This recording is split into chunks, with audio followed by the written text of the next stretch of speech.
हरे कृष्ण। भक्तों, भगवान अत्यंत कृपालु हैं। वो चाहते हैं कि प्रत्येक जीव भगवान के शरण में आ जाए और इन समस्त संसार दुख से मुक्त होकर परम आनंद को प्राप्त करें। और वो कारण से विभिन्न प्रकार के व्रत और उपवास का जो विधान भगवान ने सृष्टि किया है। व्रत का अर्थ संकल्प, जो निष्ठा और संकल्प से भगवान को पूजा अर्चन और उनके भजन करें। और उपवास का अर्थ है उनके श्री चरण में, उनके पास में निवास करें और हर समय उनको स्मरण, चिंतन, मनन और उनका नाम कीर्तन करते हुए उनको ही रिझाएं। इस प्रकार व्रत और उपवास का जो विभिन्न प्रकार व्यवस्था भगवान ने भागवत धर्म के रूप पर सृष्टि किए हैं, प्रणयन किए हैं, केवल हमारे जैसे बद्ध जीवों का उद्धार के लिए और आत्म कल्याण के लिए। भक्तों, जिस प्रकार मनुष्य के मध्य में ब्राह्मण श्रेष्ठ हैं, जिस प्रकार पक्षियों में गरुड़ जी महाराज श्रेष्ठ हैं, जिस प्रकार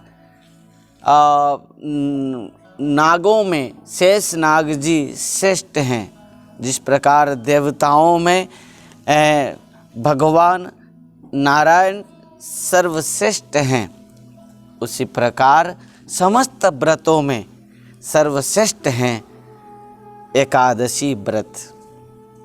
और इस एकादशी व्रत की महिमा को साक्षात भगवान युधिष्ठिर महाराज को सुनाए हैं। एक बार युधिष्ठिर महाराज ने हाथ जोड़ते हुए अत्यंत विनम्रता भाव से भगवान से प्रश्न किया, कहा कि हे प्रभु, आप मुझे प्रत्यह वर्षों में जो 24 एकादशी के बारे में आप हर समय सुनाते हुए आए हैं, वर्तमान जो इस पौष मास के कृष्ण पक्ष में जो एकादशी हैं, इस एकादशी का नाम क्या है और इस एकादशी की महिमा किस प्रकार है और इस एकादशी की जो पूजा विधि, ये सब आप कृपा करके विस्तृत भाव से आप मुझे सुनाइए। भगवान श्री कृष्ण ने कहा, हे युधिष्ठिर महाराज, आप मेरे अत्यंत प्रिय हैं और वो कारण से मैं आपको प्रत्येक एकादशी की महिमा सुनाते हुए आया हूँ। और मैं इस अत्यंत महिमामय पौष मास के कृष्ण पक्ष इस सफला एकादशी की महिमा को मैं तुमको सुनाऊंगा। इस प्रकार भगवान श्री कृष्ण ने महाराज युधिष्ठिर से कहा, हे राजन, आपको मैं इस महिमा को सुना रहा हूँ कि एकादशी की महिमा इस प्रकार है। सफला एकादशी, इस जो पौष मास कृष्ण पक्ष जो एकादशी तिथि हैं, इस एकादशी का नाम है सफला एकादशी। और इस एकादशी की महिमा को केवल सुनते ही अश्वमेध यज्ञ के फल को प्राप्त हो जाते हैं। केवल श्रवण कीर्तन करते ही जीव को समस्त पापों से, प्रारब्ध कर्म से जीव मुक्त हो जाता है।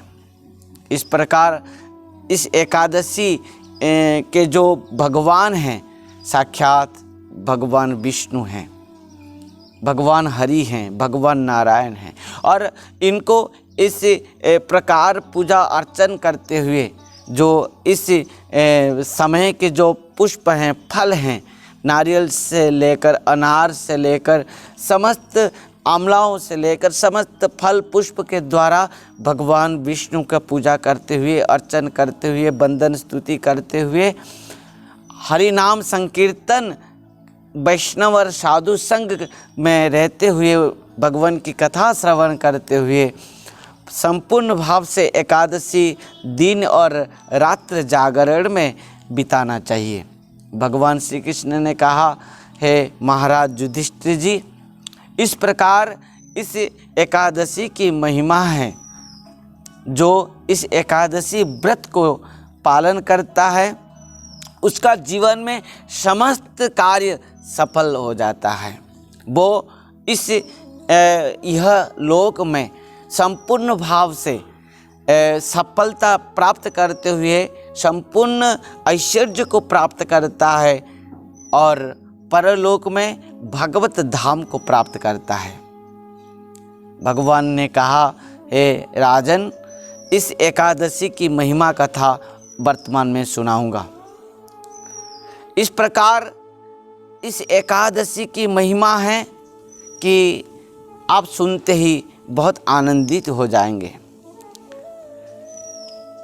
चंपावती नाम का एक नगरी में महिष्मान का एक राजा निवास कर रहा था। वो राजूती समस्त प्रजाओं को लेकर धर्म भाव से करते थे। उनके 5 पुत्र थे और सबसे बड़ा पुत्र का नाम था लंभक। इस लंभक ने इतना बड़ा पापी था, इस प्रकार पाप करता था, वेश्या संग, परस्त्री गमन और पशु हत्या करके पशु मांस भक्षण, मदिरापान आदि विभिन्न प्रकार पाप कर्म करता था। तो राजा ने देखा कि इस राजपुत्र ने इस प्रकार पाप कर रहा है। महिष्मान राजा ने एक बार अत्यंत दुखी होते हुए अपना पुत्र को राज्य से निकाल दिया, परित्याग कर दिया और उनका जो बड़ा पुत्र था लंभक, वो राज्य से पिता, माता, पुत्र, कन्या और पत्नी समस्त राज्यवासियों से जब विताड़ित हो गया, वो क्या करेगा वो समझ भी नहीं पाया। एक जंगल में जाकर, वन में जाकर रहने लगा। वन में एक पीपल पेड़ था, जो बहुत पुराना पीपल पेड़ था। वो पीपल पेड़ के नीचे वो रहता था और रात्र में चोरी डकैती करता था। वो पीपल पेड़ को बहुत लोगों ने भगवान मानते हुए पूजा अर्चन करते थे, क्योंकि पीपल पेड़ में साक्षात भगवान निवास करते हैं। समस्त मनुष्य का ये धारणा है। तो प्रत्येक वहाँ वो नगरी में जितने भी प्रजा थे सब वो पीपल पेड़ को भगवत स्वरूप पर पूजा करते थे। परंतु वो लंभक जो राजकुमार था वो दिन में वो पीपल पेड़ के नीचे रहता था और रात्र होने के बाद मध्य रात्र में वो नगरी में प्रजाओं के घर में जाकर चोरी करता था, डकैती करता था, प्रत्येक व्यक्ति को तंग करता था। बहुत बार सिपाहियों ने उनको पकड़ा दिया, पर पकड़ने के बाद भी राजकुमार को देखते हुए उनको छोड़ देते थे। एक समय की बात, बहुत दिन बीत जाने के बाद क्या हुआ कि इस पौष मास के समय आया और इस ठंडी में इतना ठंडी पड़ा कि ठंडी में वो रहना उसके लिए बहुत मुश्किल हो गया। वो इतना ठंडी में वस्त्रहीन होने के कारण में वो इस प्रकार रोगाग्रस्त हो गया, जराग्रस्त हो गया। वो मूर्छित होकर वो पीपली पेड़ के नीचे गिर पड़ा। रात्र भर इतना ठंडी के कारण वो मूर्छित होकर पड़ा रहा। वो 10वीं तिथि थी और एकादशी की तिथि के में वो 2 पैर को इस प्रकार वो उसका जब होश आया और होश आने के बाद वो देखा कि आज दिन हो गया है, सूर्य नारायण उदय हो चुके हैं और अत्यंत दुर्बलता के कारण वो उस दिन पशु शिकार नहीं कर पाया, चोरी डकैती में नहीं गया पाया। और उस दिन वो क्या किया, अत्यंत दुर्बलता, अत्यंत कष्ट से, क्लेश से वो बहुत कष्ट से उठते हुए वन में जो गिरे हुए फल पेड़ के नीचे से उठा के लेके आया और वो पीपली पेड़ के नीचे आकर बैठा। और आज इतना उसके शरीर में कष्ट था और वो उस कष्ट के लिए दुखित होकर वो फल को भगवान को अर्पण किया। क्या प्रभु, आज मेरा जीवन बहुत कष्ट और दुख में है, आप मुझे कृपा कीजिए, इस फल को आप ग्रहण कीजिए। भक्तों, इस प्रकार उस दिन एकादशी तिथि थी और वो भी सफला एकादशी, पौष मास के कृष्ण पक्ष इस एकादशी तिथि थी। और उस दिन वो पूर्ण भाव से दिन भर वो उपवास रहा और कुछ भी अपना देह में इतना, शरीर में इतना क्लेश कष्ट के कारण वो कुछ कहीं भी नहीं गया पाया। और वहाँ पर वो दिन भर काटते हुए रात भर भी ठंडी में वहीं पर पड़ा रहा, नींद भी नहीं आई, बहुत कष्ट से केवल रात्र भर भगवान को प्रार्थना करने लगा, भगवान को बुलाने लगा। इस प्रकार दिन और रात्र उजागर से और अनाहार से उसका बीता और अलक्ष्य में, अनजान में, अज्ञान में उसका इस सफला एकादशी व्रत हो गया उनके लिए। वो एकादशी व्रत को सफल भाव से निष्ठा के साथ उसके द्वारा अज्ञानता में भी पालन हो गया। और वो कारण से सूर्य उदय होने के बाद भगवान जब पिपली पेड़ के नीचे वो राजकुमार का इस प्रकार एकादशी व्रत को देखा और भगवान भी आनंदित हो गए, खुशी हो गए। और आकाशवाणी हुआ और आकाशवाणी से उसको कहा गया कि हे राजकुमार, तुम्हारा इस एकादशी व्रत सफलता भाव से पूरा हुआ है। इस सफला एकादशी को तुम बहुत निष्ठा से किया है, चाहे वो अज्ञान में हो, अनजान में हो, और वो कारण से तुमको पूर्ण भाव से दिव्य शरीर को प्राप्त होगा और तुम राज्य साम्राज्य, तुम्हारे सपरिवार पत्नी, तुम्हारे पुत्र कन्या को तुम प्राप्त करोगे और इस यह लोक में तुम बहुत ऐश्वर्य में, आनंद में जीवन बिताओगे। और तुम्हारा इस शरीर को त्याग करने के बाद तुम भगवत प्राप्त करोगे। उस प्रकार आकाशवाणी को श्रवण करते हुए राजकुमार लंबक बहुत आनंदित हो गए और हे प्रभु, जय हो प्रभु, जय हो प्रभु कहते हुए वो भगवान का नाम संकीर्तन करते हुए नाचने लगा। उसका शरीर अत्यंत सुंदर हो गया और दिव्य अति दिव्य हो गया। वो दिव्य वस्त्र को धारण करते हुए अपना साम्राज्य को, राज्य को वापस आ गया और पिताजी देखते हुए अपना पुत्र को बहुत आनंद में अपना गले में लगा, हृदय में लगा लिए और वो अपना पुत्र को समस्त साम्राज्य को प्रदान कर दिया। और उस दिन से इस लंबक ने, राजकुमार ने संपूर्ण भाव से साम्राज्य को अत्यंत माने धार्मिकता भाव से समस्त प्रजाओं को पालन किया। भक्तों, इस प्रकार वो वृद्ध होने के बाद अपना पुत्रों को साम्राज्य प्रदान करते हुए खुद सन्यासी लिया और भगवान का भजन करते हुए वैकुंठ धाम को प्राप्त किया।